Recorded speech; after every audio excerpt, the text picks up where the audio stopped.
Salut à tous, c'est BizBiz. Alors aujourd'hui, l'épisode 628 du Zap Image. Comme d'habitude, je vous mets des images de foot d'actualité ou des images anciennes. On en parle un peu et c'est parti. On va commencer avec Lionel Messi, été élu joueur UEFA de cette semaine en Ligue des Champions. Donc c'était la question de fin hier. On avait le choix entre Messi, Cornet, Arjen Robben et Mertens, le joueur du Napoli. Et c'est Lionel Messi qui a été élu joueur de cette semaine en Ligue des Champions. Donc on peut voir quand même, c'est déjà la troisième fois cette année qu'il a été élu joueur de la semaine en Ligue des Champions lors de la première, deuxième journée et la cinquième. Parce que la troisième c'était Edin Dzeko, quatrième, Harry Kane. Ensuite, cette fois-ci, regardez l'équipe type de cette semaine en Europa League.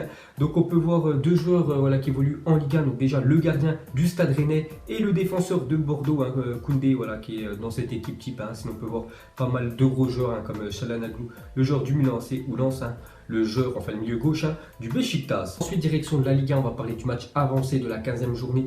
Hier, donc c'était Saint-Etienne qui jouait contre Nantes, donc score sans appel, victoire logique et méritée de Saint-Etienne 3-0 contre le FC Nantes. Donc les Verts s'imposent et montent provisoirement à la 5e place. Donc très belle opération au classement pour les Verts. Ensuite, une déclaration de Diego Carlos, le défenseur de Nantes.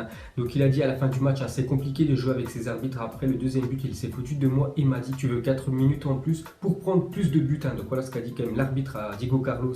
Donc on peut voir que les arbitres ne peuvent pas trop blairer comme Diego Carlos, parce que déjà l'arbitre d'hier, c'est un petit peu moqué quand même du joueur brésilien. N'oubliez pas que l'année dernière, c'est ce même joueur qui avait pris un tacle par l'arbitre, Tony Chapron.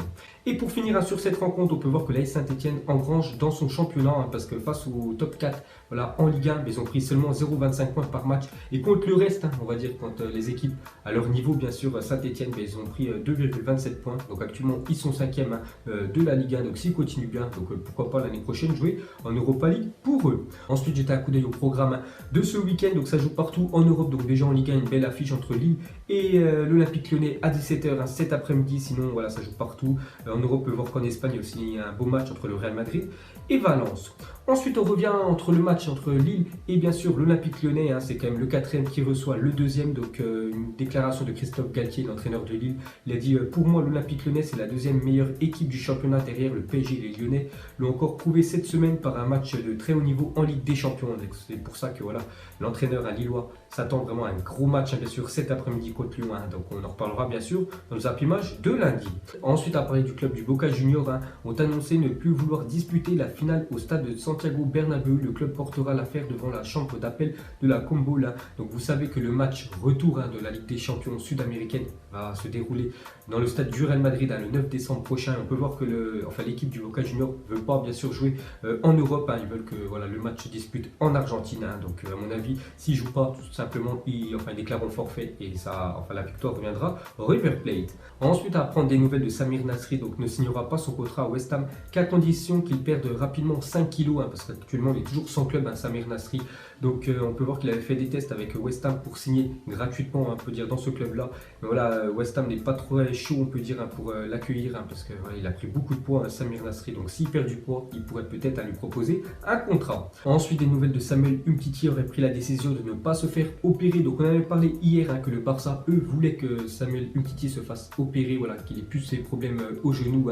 Donc s'il serait fait opérer, il n'aurait pas pu jouer pendant 5 mois. Donc après, bien sûr, la décision de se faire opérer, oui ou non, c'est quand même le joueur qui l'apprend. Donc lui, il préfère pas se faire opérer. Donc on voit les prochains mois ce que va faire Umtiti. Donc va suivre un traitement médical au Qatar durant les prochaines semaines afin de soigner ses problèmes récurrents au cartilage du genou gauche, annonce le FC Barcelone. Il devrait être ainsi forfait jusqu'à la fin de l'année. De toute façon, c'est sûr qu'on ne le reverra pas en 2018. On le reverra sûrement courant 2019. Donc Umtiti ne veut pas se faire opérer. Donc il va partir au Qatar faire un traitement.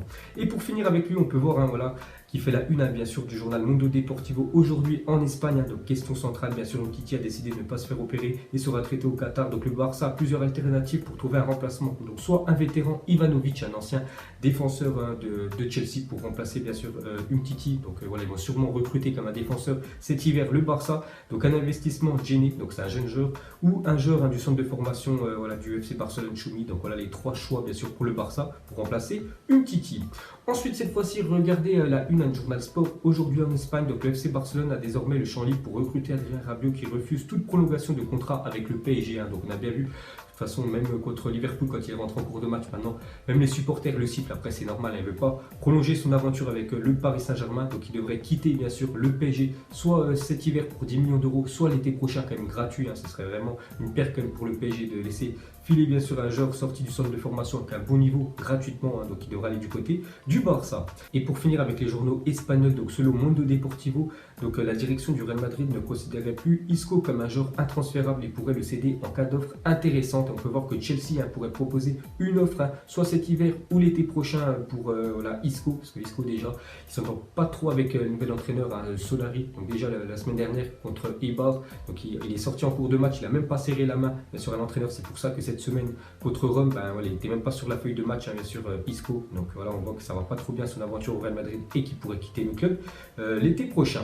Ensuite, on part en Afrique et une sacrée info donc officielle, la CAF a décidé de retirer l'organisation de la Coupe d'Afrique des Nations 2019 au Cameroun. Problème d'insécurité, le pays a décidé de faire appel. Donc voilà les gars, sacrée info en provenance d'Afrique. Donc la CAN qui devait se dérouler au Cameroun a été retirée, ce pays organisateur. Donc on ne sait toujours pas où va se dérouler bien sûr cette CAN. Donc dès que j'en sais plus, je vous le dirai. Donc c'est quand même un sacré coup de théâtre. Ensuite, une photo de Fabregas et Olivier Giroud à la salle de musculation de Chelsea. On peut voir qu'Olivier Giroud, regardez comment il est tracé quand même. Donc on peut voir aussi Fabregas, son coéquipier bien sûr espagnol. Donc voilà, on voit que ça pousse sec bien sûr à Chelsea. Ensuite, J-1 avant le tirage au sort des groupes de qualification pour l'Euro 2020. Donc normalement demain à midi les gars, on saura le groupe de l'équipe de France pour les qualifications pour l'Euro 2020 bien sûr. Donc on peut voir les 6 chapeaux, donc on en reparlera bien sûr dans le Zapimage de lundi. Ensuite, des nouvelles d'Alexis Sanchez qui sera absent des terrains pour un long moment, annonce José Mourinho. Donc en fait, il s'est blessé cette semaine à l'entraînement avec Manchester United. Et c'est vrai que cette année, c'est vraiment moyen. Ses prestations en match, je crois qu'il a marqué seulement un seul but quand même depuis le début de saison avec Manchester United. N'oubliez pas quand même que c'est lui qui gagne le plus d'argent en première ligue. C'est le joueur le mieux payé de PL. Et ses prestations avec Manchester, c'est vraiment catastrophique. Et en plus, il est blessé pendant un long moment. Ensuite, regardez le classement FIFA qui a été mis à jour hier. Donc on voit quasiment aucune modification dans le top 10. Juste une équipe qui est le Portugal qui gagne une place aux dépens de l'Uruguay. Ensuite, à parler de Enzo Zidane, annonce le retour de son père. Donc il a fait une petite déclaration. Il a dit: nous savons que mon père aime le football et être entraîneur. Il reviendra bientôt, c'est sa décision. En ce moment, il profite de l'occasion pour se reposer. Donc il a dit qu'il reviendra bientôt. Donc pourquoi pas cet hiver ou pourquoi pas l'été prochain. Normalement, un retour de Zinedine Zidane avec une équipe certainement européenne ou pourquoi pas une nation, on ne sait pas. Donc bientôt Zidane avec une nouvelle équipe. Ensuite, on continue avec Zizou, donc officiel. La Fédération internationale de l'histoire du football et des statistiques a élu Didier Deschamps comme meilleur sélectionneur et Zinedine Zidane comme meilleur entraîneur de club de l'année 2018. Donc on voit que c'est quand même deux entraîneurs français qui ont été récompensés en tant que meilleur entraîneur. Donc Deschamps meilleur entraîneur d'une sélection et Zidane meilleur entraîneur d'un club. Ensuite, on va parler d'un autre Manchester, cette fois-ci Manchester City. On va parler de Brahim Diaz, devrait s'engager avec le Real Madrid dès le 1er janvier 2019. Il rejoindra le club madrilène l'été prochain. Son contrat avec Manchester City se termine le 30 juin 2019. Donc lui, c'est une jeune pépite espagnole, vraiment très jeune. Je crois qu'il a seulement 19 ans, Brahim Diaz. Donc avec beaucoup de potentiel. Donc il ne veut pas prolonger avec Manchester City et il pourrait aller du côté du Real Madrid gratos l'été prochain. Donc encore un beau coup réalisé par les merengues. Ensuite, selon Kicker, Kingsley Coman et Thiago Alcantara devraient être de retour dans l'effectif du Bayern ce samedi face au Werder. Donc très bonne nouvelle aussi pour l'équipe de France, parce que Kingsley Coman enfin de retour à la compétition. N'oubliez pas qu'il était blessé, je crois depuis la première journée du championnat d'Allemagne. Donc c'était, on peut dire, au mois d'août.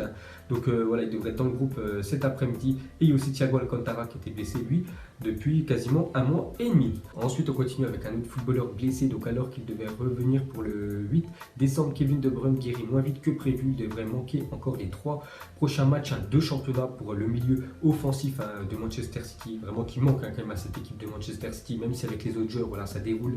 Et voilà, bien sûr, il aurait été là contre Lyon. Il a apporté beaucoup de bien à cette équipe des Citizens. Donc il devrait louper encore les 3 prochains matchs avec son club.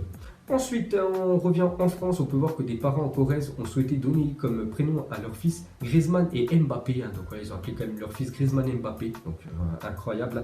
Donc les services de l'état civil ont saisi le procureur de la République pour faire invalider ce prénom dans l'intérêt de l'enfant. Donc c'est vrai que plus tard, dans 20 ans, quand fait, on va l'appeler Griezmann Mbappé. Voilà, ça a un petit peu choqué, hein, bien sûr. Donc c'est pour ça que les services de l'État ont annulé, hein, bien sûr, la demande de ses parents. Ensuite, la FIFA va limiter le nombre de prêts de joueurs 6 ou 8 contre illimité. Aujourd'hui, elle devrait mettre en place cette nouvelle règle à partir de la saison 2020-2021. Donc des clubs comme Chelsea, je sais que chaque année Chelsea prête quasiment une vingtaine de joueurs. Cette année, je crois qu'il y en a plus de 18 qui sont prêtés un peu partout, on peut dire, dans la planète. Donc normalement, à partir de la saison 2020-2021, enfin, chaque club pourra prêter seulement 6 ou 8 joueurs. Donc voilà, ça va changer pour pas mal de clubs.